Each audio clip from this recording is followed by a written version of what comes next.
2024-25 অর্থবছরে দেশের পণ্য ও সেবা রপ্তানির লক্ষ্যমাত্রা ধরা হয়েছিল $57 বিলিয়ন। বছর ব্যবধানে 6 বিলিয়ন বাড়িয়ে চলতি 2025-26 অর্থবছরের জন্য লক্ষ্যমাত্রা ধরা হলো $63 বিলিয়ন। মঙ্গলবার সচিবালয়ে সংবাদ সম্মেলনে 2025-26 অর্থবছরের এই লক্ষ্যমাত্রার কথা জানান বাণিজ্য সচিব। জানান, সেবা খাতে এবার রপ্তানি লক্ষ্যমাত্রা ধরা হয়েছে $16.5 বিলিয়ন। 2025-26 অর্থবছরে আমরা এই সার্বিক লক্ষ্যমাত্রাটা 16.50 বাড়িয়ে, শতকরা 16.50 বাড়িয়ে আমরা $63.50 বিলিয়ন অর্জন করতে পারবো বলে আমরা প্রাক্কলন করেছি এবং সেভাবে আগামী বছর চলতি অর্থ বছরের রপ্তানি লক্ষ্যমাত্রা নির্ধারণ করা হয়েছে $63.50 বিলিয়ন।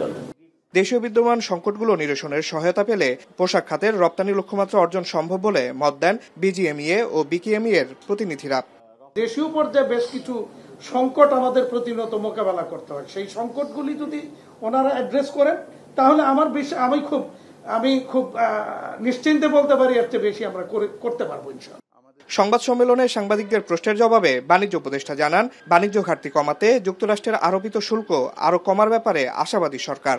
মার্কিন যুক্তরাষ্ট্রের সাথে আমাদের শুল্ক আলোচনার মধ্যে উদ্ভাবিত হয়েছে। আমরা এইসব বিষয়ে সমাধান করার চেষ্টা করেছি এবং আমাদের যে টেকনিক্যাল ব্যারিয়ার্স, ট্রেড যে বিষয়গুলো ছিল এগুলো আমরা অ্যাড্রেস করার চেষ্টা করেছি। 20% শুল্ক আরোপিত হয়েছে আমাদের উপরে।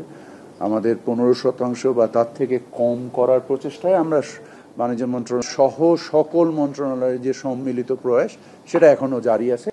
বাণিজ্যিক ইস্যুতে দ্বিপাক্ষিক আলোচনার জন্য ভারতের বাণিজ্য মন্ত্রীকে চিঠি দেওয়া হয়েছে, তবে এখনো সাড়া পাওয়া যায়নি বলে জানান উপদেষ্টা। এছাড়া বাজার নিয়ন্ত্রণে পেঁয়াজ আমদানির কথা ভাবছে সরকার।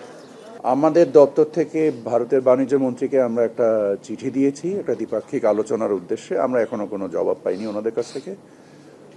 আমরা ব্যাপারটা নিয়ে মানে প্রয়োজনীয় যতটুকু সংবেদনশীলতার সাথে এটাকে অ্যাড্রেস করা দরকার আমরা সেটা করছি। আমরা তো বহুদিন ধরে পেঁয়াজ আমদানি করছি না।